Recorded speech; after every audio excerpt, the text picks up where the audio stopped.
আজকে আপনাদেরকে কিছু মানুষের দক্ষতা দেখাবো, যেসব দক্ষতাগুলো দেখলে মনে হবে মেশিনও মাঝে মধ্যে মানুষের কাছে হার মানে।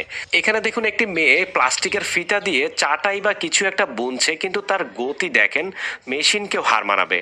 এখানে আবার দেখুন, কিছু মানুষ আপেল পাড়ছে। আপেল পাড়ার সত্যি পদ্ধতিগুলো দেখলে অসাধারণ। মনে হবে মেশিনের মাধ্যমে পুরো গাছ থেকে আপেলগুলো ঝরিয়ে ফেলা হয়েছে। বেশ চমৎকার। তারপরে এখানে দেখেন একটা লোক বসে বসে থালা বাটি ধুচ্ছে, কিন্তু একটা পানির চক্রের মধ্যে থালা বাটিগুলো ফেলে দেওয়ার সাথে সাথে এই দেখেছো? থালা বাটিগুলো হারিয়ে যাচ্ছে কোথায় জানো। একটু পরে আপনাদেরকে দেখাবো এই থালা বাটিগুলো সে কোথা থেকে সংগ্রহ করে। থালা বাটিগুলো পানির চক্র দিয়ে ঘুরে এসে এই ঝুড়িতে জমা হয়। এরপরে এই লোকটা এখান থেকে এগুলো সংগ্রহ করে। কি চমৎকার বুদ্ধি। তারপরে দেখেন এই লোকটা একাই 100 জনের কাজ করে ফেলতেছে কয়েক মুহূর্তের ভিতরে। এই আধুনিক মেশিনের সাহায্যে দেখেন ধান গাছ লাগাচ্ছে একসাথে অনেক।